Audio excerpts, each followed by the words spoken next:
Barang siapa yang ditinggal wafat oleh anaknya yang belum balik, anaknya yang masih kecil, maka Allah Subhanahu wa ta'ala akan bertanya kepada malaikat yang mencabut nyawanya, wahai malaikatku, apakah kalian mencabut ruh anak dari hambaku? Malaikat menjawab, benar wahai Allah. Apakah engkau mengambil buah hatinya? Benar wahai Allah. Lalu Allah berfirman, kalau begitu bangunkan untuknya sebuah rumah di surga. Ibnu li'ibadati baitan fil jannah wasammahu bi baitil hamdi, dan beri nama rumahnya itu dengan Baitul Hamdi.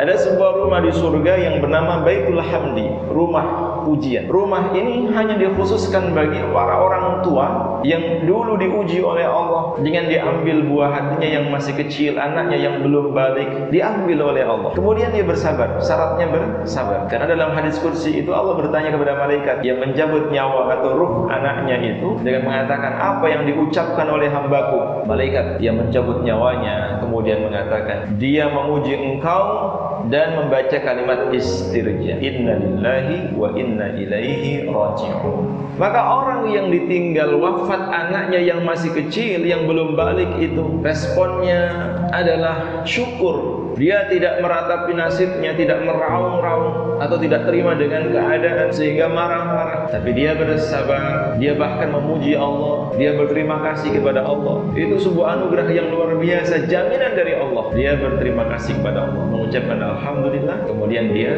mengucap kalimat istirja, inna lillahi wa inna ilaihi raji'un. Kesabarannya itu sebagaimana Allah firmankan di dalam surat Az-Zumar ayat yang ke-10, innama yuwaffas sabiruna ajrahum bighairi hisab. Sesungguhnya tidak ada balasan bagi orang-orang yang bersabar kecuali pahala yang tidak terbatas. Pahala itu ada batasnya, kecuali pahala orang yang bersabar, termasuk kesabaran atas musibah diambilnya atau diwafatkannya seorang anak yang dicintainya, buah hati yang dia rindukannya. Bersabar atas itu, Allah bangunkan baginya sebuah istana di surga. Bahkan anak-anak kecil yang diwafatkan oleh Allah sebelum balik itu nanti di pintu gerbang surga akan menunggu orang tuanya. Si anak ini tidak mau masuk ke dalam surga sebelum bersama dengan orang tua yang mengandungnya, orang tua yang membesarkannya, orang tua yang melahirkannya, orang tua yang menyusui. Si anak ini akan menunggu di pintu surga agar bisa masuk surga bersama dengan orang tuanya. Inilah syafaat seorang anak kecil yang meninggal dunia sebelum balik.